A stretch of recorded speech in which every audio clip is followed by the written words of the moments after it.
Destination Canada 150. 2017 marks Canada's 150th anniversary. How well do you know Canada? I have dedicated 100 days of my life to cycling from coast to coast, and this video series is the result. It seems to be typical for stealth camping. I was up really early, and my tent for a change was completely dry. However, there were a lot of clouds on the horizon.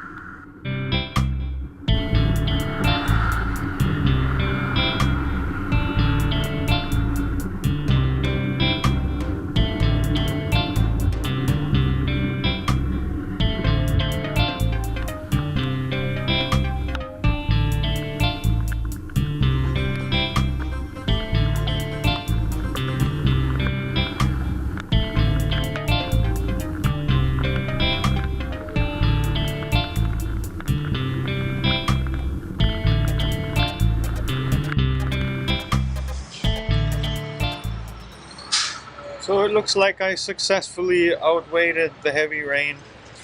I'm about 30 kilometers away from Winnipeg and I'm gonna hit the road now.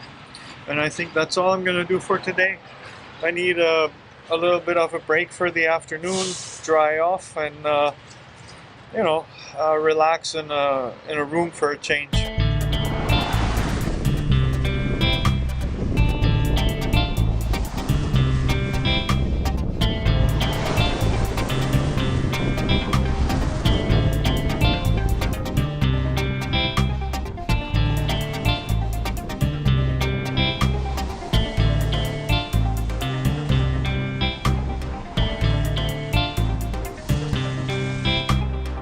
This right here, it's called a gator among truckers.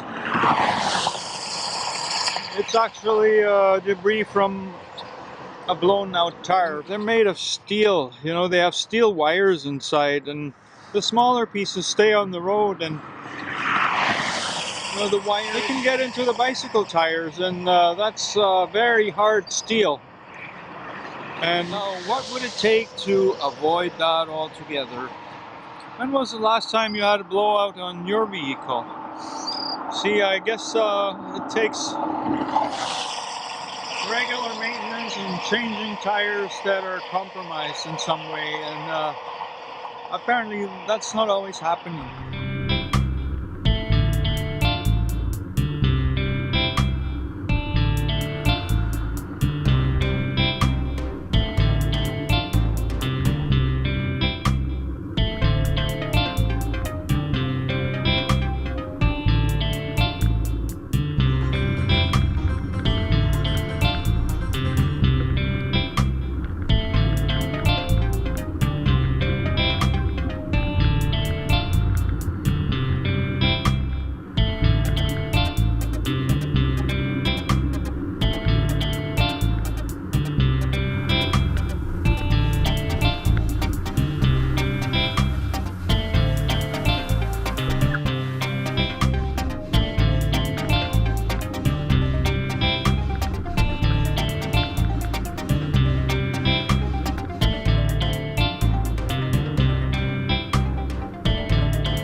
First, I needed a place to get on the internet in order to book a room.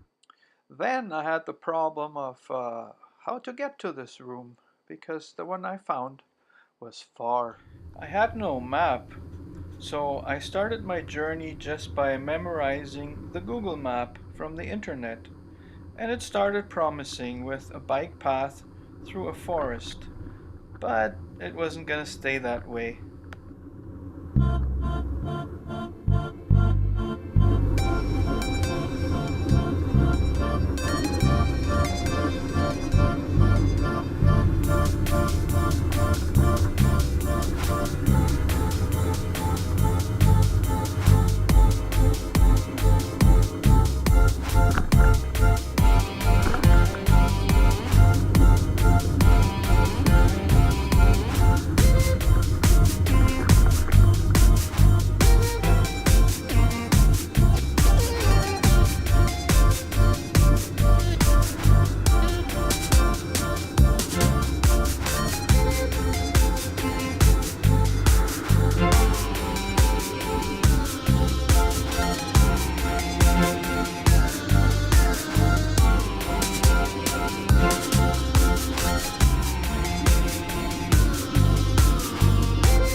No matter what people say, I think this video shows that Winnipeg is not a bicycle-friendly city.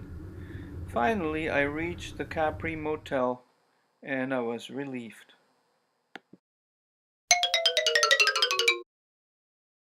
June 29th started with a flat tire and a trip to the bike shop, where I acquired a spare tire just in case, and next was another journey through Winnipeg to get out of the city.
so need a burger. Yeah, I've had a bunch of delays, but finally I'm good to go. Had lunch and everything. Had a problem with the tire again. But you know, just in case, I got a new spare tire and a new spare tube. The one with the 4 patches, I got rid of it now.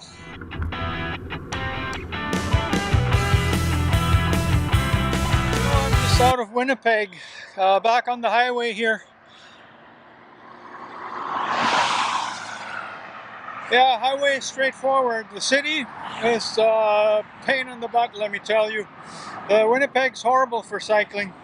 They got some bike lanes here and there, but you know, they always end somewhere, and then you're right on the road with the cars, no shoulder. Everybody's in a hurry. You're in their way. You know, I'm just you know, glad to have it made through here. And the highway is straightforward, simple. You know, I got a shoulder. I'm good.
So looky where I'm at.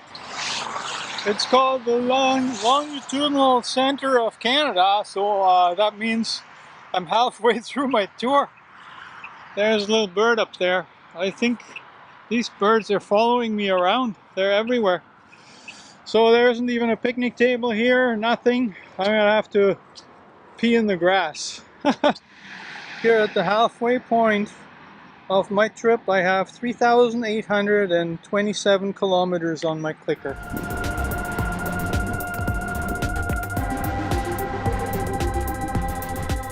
See that sign?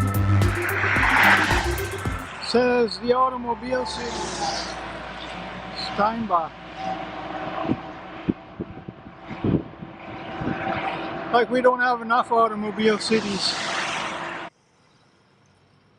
So this is my first lunch in the eastern half of Canada. Good reason to enjoy it.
Suddenly, it was very cold and windy and wet. and I just had to get off the bike and consider my options.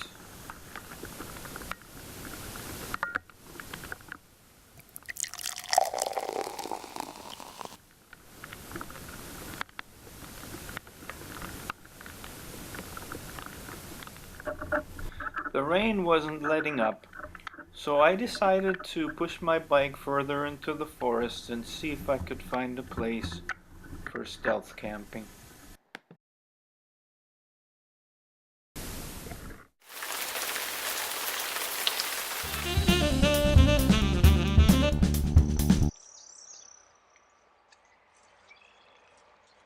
Wonderful foggy morning. Yeah, I'm in the middle of nowhere. It's called Sandyland Forest, and I just packed up here. Everything is still wet. I'm gonna have to hope. The alarm's going off 6:30 now. So yeah, I'll have to hope for a dry day so I can set up early somewhere or just pack out everything and get it to dry. If this is gonna be a rainy day, I'm gonna be screwed. I'm gonna have to get another room in Kenora. I don't know how much they go for.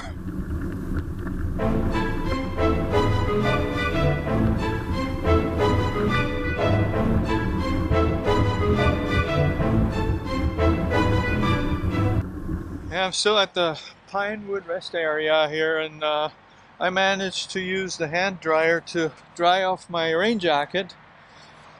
It was soaked, but it's fast drying, and now it's not perfect, but it's good enough so that it'll probably dry off as I ride completely.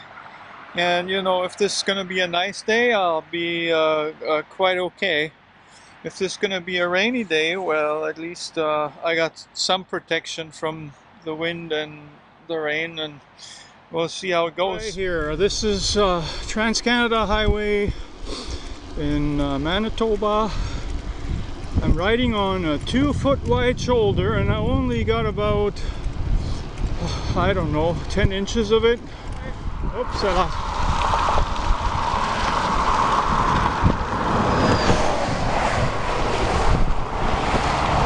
Yeah, it's horrible. Sure.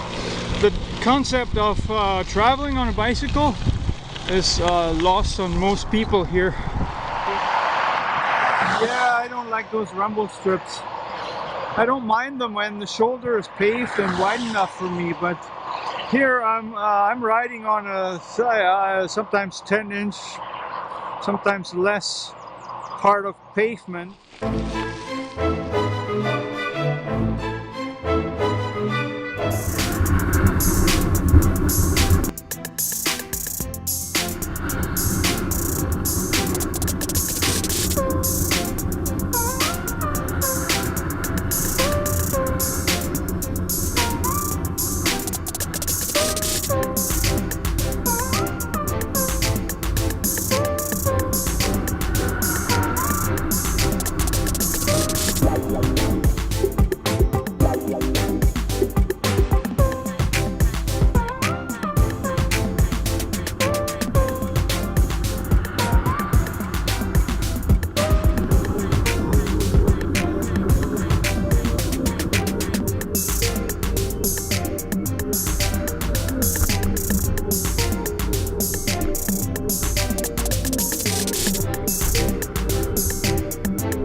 And suddenly I wasn't the only one anymore who had to overcome some obstacles. Actually, I was passing everybody who had passed me earlier. It was fun.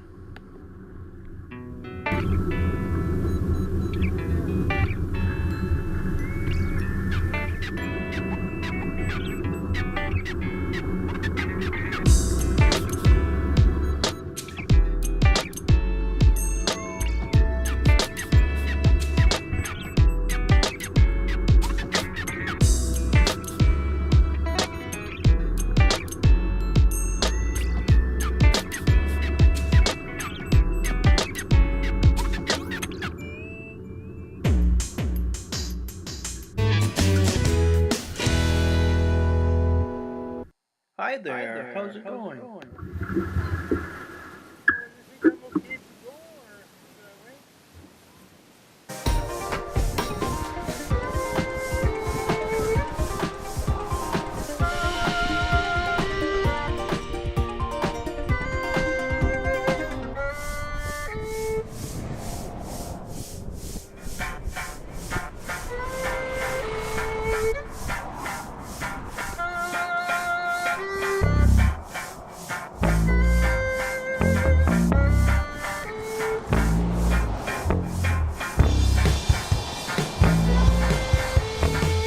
So I took a lunch break here. It's the Manitoba uh, Visitor Center.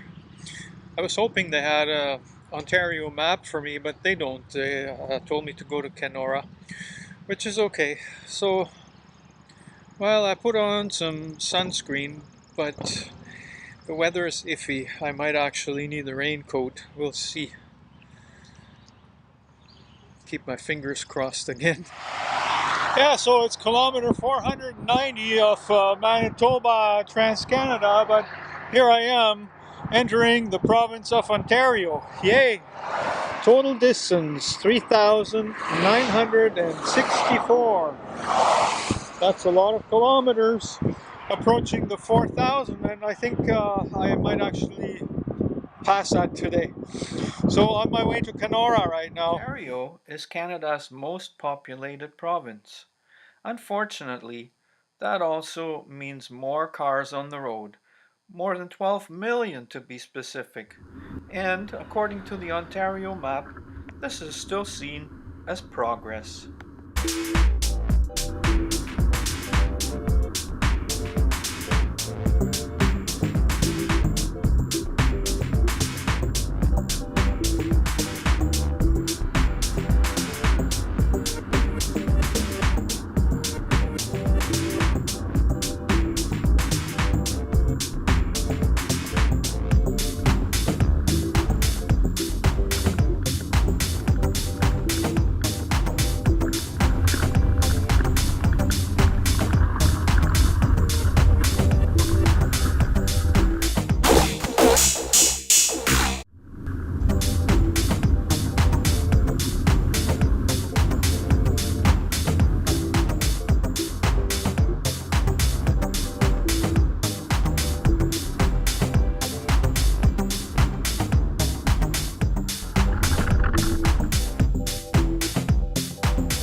Rain, rain, rain, and more rain.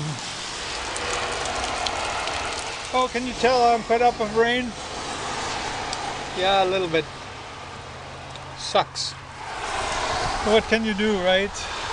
Well, just to hang out here for a bit till this clears up. Hopefully it won't take all afternoon.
The visitor center provided me with a free map of Ontario.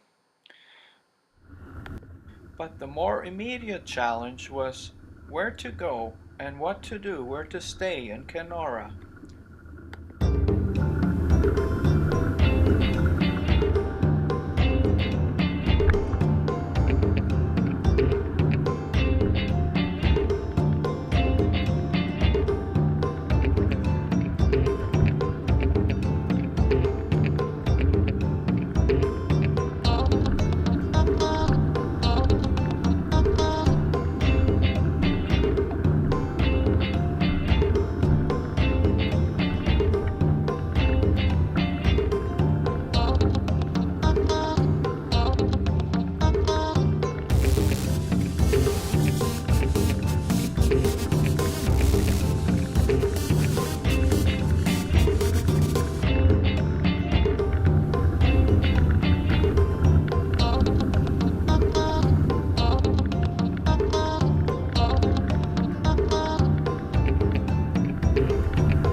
I still had no idea where I could camp in this town and how much it would cost. I figured I'd pull into the McDonald's for a coffee and some internet But, yeah, as it sometimes happens, their internet didn't work that day. We eventually settled at the Anisinabe campground, where I was the odd one out with a bicycle and a tent.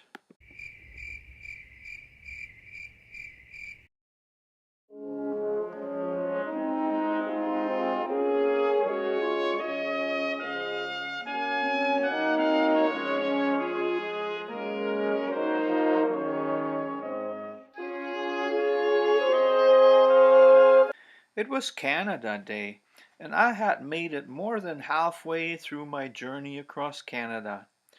Enough reason to take a day off, I thought. But then the little gray cloud showed up again.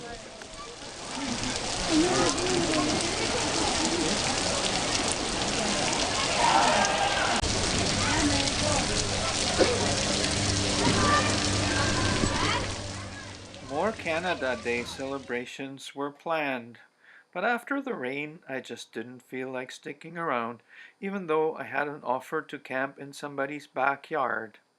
What was I going to do?